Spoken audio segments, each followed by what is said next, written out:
那个被无数人口口相传的复苏正在坍塌。10月的数据冷得像一场深秋的冷雨。非官方中国服务业 PMI 跌至 52.6， 制造业 PMI 仅剩 50.6。两个数字一高一低，看似还在线上挣扎，实际上却是连续第3个月走弱。连标普全球的报告都忍不住在标题里写下增长乏力，信心减弱。按照常识 ,52.6 意味着扩张，但扩张的背后是怎样的扩张？标普全球与 Rating Dog 在报告中写得冷冰冰。新产品发布和新客户支撑了销售增长，但需求改善仅限于国内市场，国外需求放缓。一句仅限于国内市场刺穿了所有幻觉。外需消失，内需疲软，中国的服务业正在靠自己买自己的方式续命。综合 PMI 降至 51.8， 创3个月新低。制造业 PMI 更惨 50.6， 比预期低了 0.3个百分点，连及格线的底裤都快保不住。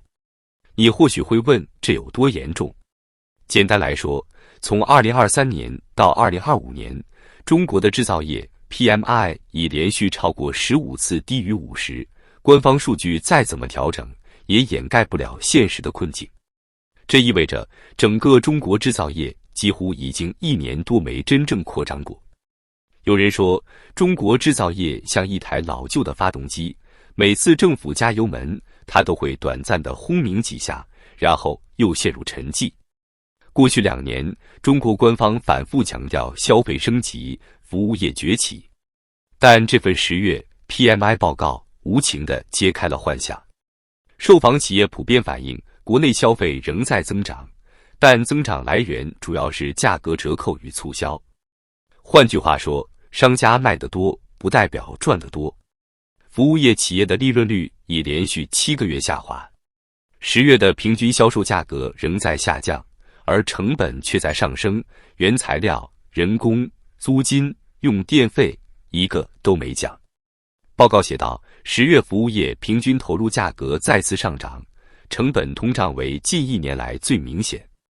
这意味着什么？意味着在双11电商大战前夕，中国服务业正在以更高的成本换取更少的利润。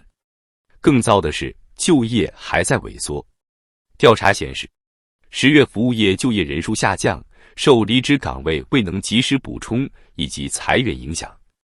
当服务业都开始裁员时，这个国家的就业安全阀就危险了。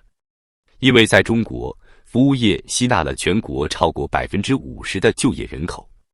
再看制造业，在这份报告中，10月制造业 PMI 只有 50.6， 不仅低于预期的 50.9， 也比上月的 51.2 再度下滑。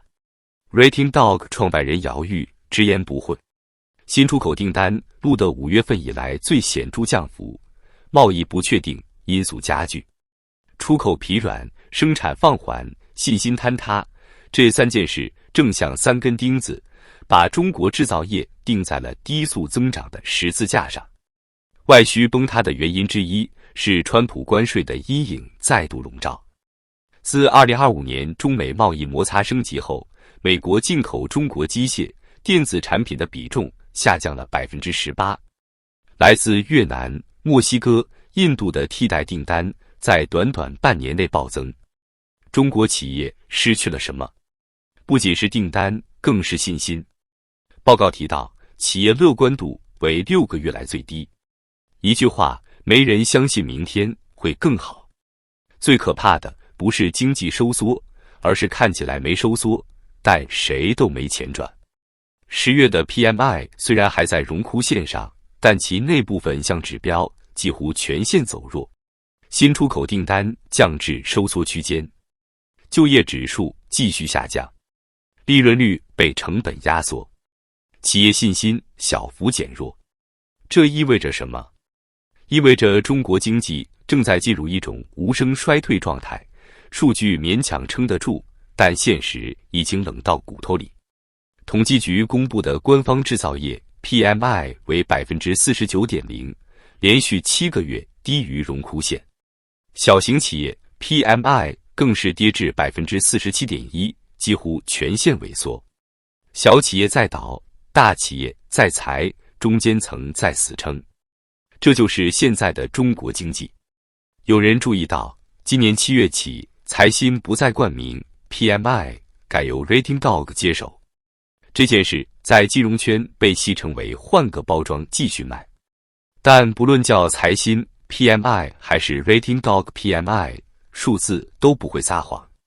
更名的背后是一个更尴尬的现实：中国民营企业的声音正被系统性的边缘化。当财新退出，意味着一个民间经济温度计的陨落；而 Rating Dog 虽然接手，但其发布口径更趋谨慎，措辞更模糊。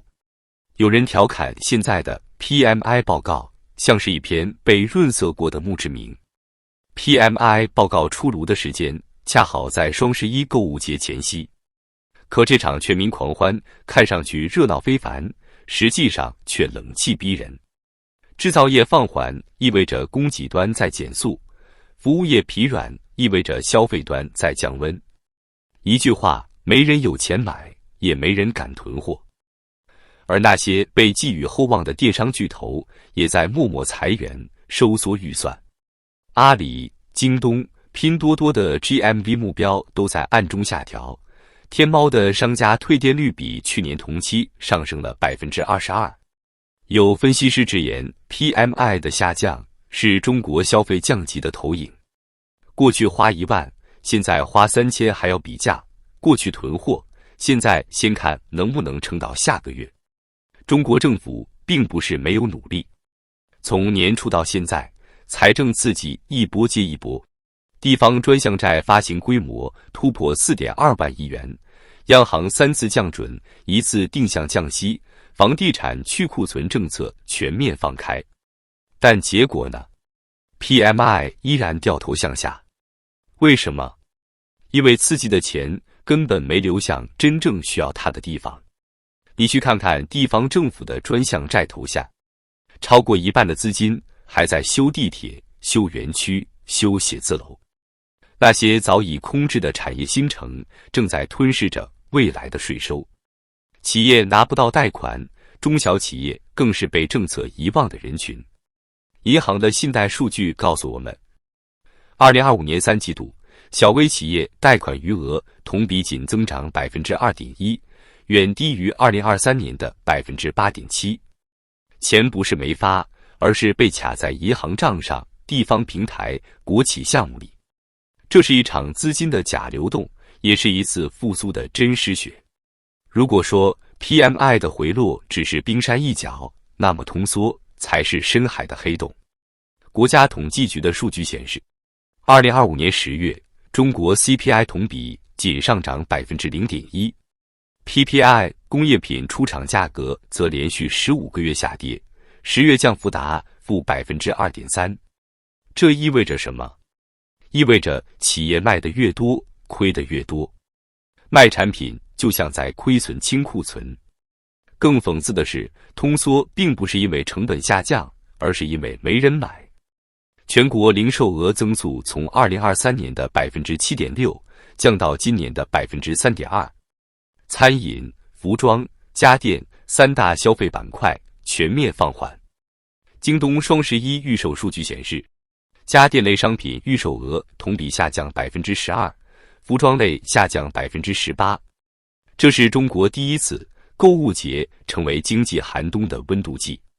产能过剩问题依然存在，产出价格各组成部分下降，显示通货紧缩压力依然根深蒂固。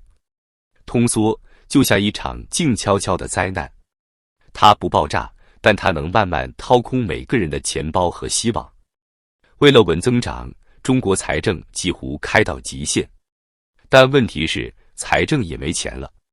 截至2025年9月底，全国地方政府债务余额高达 41.2 万亿元，再加上城投平台隐性债务，总额可能突破70万亿。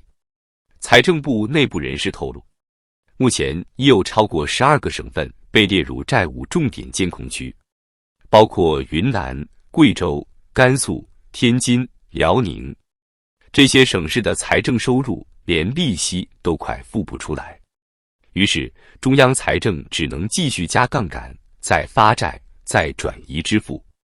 但这只是把今天的账单递给了明天。当 PMI、CPI、PPI 同时下行时，意味着经济已经陷入3低困境：低增长、低物价、低信心。而财政刺激的效力已经降到历史最低。而最令人害怕的不是衰退本身，而是没有人再相信复苏。中国经济的寒冬不是未来的风险，而是当下的现实。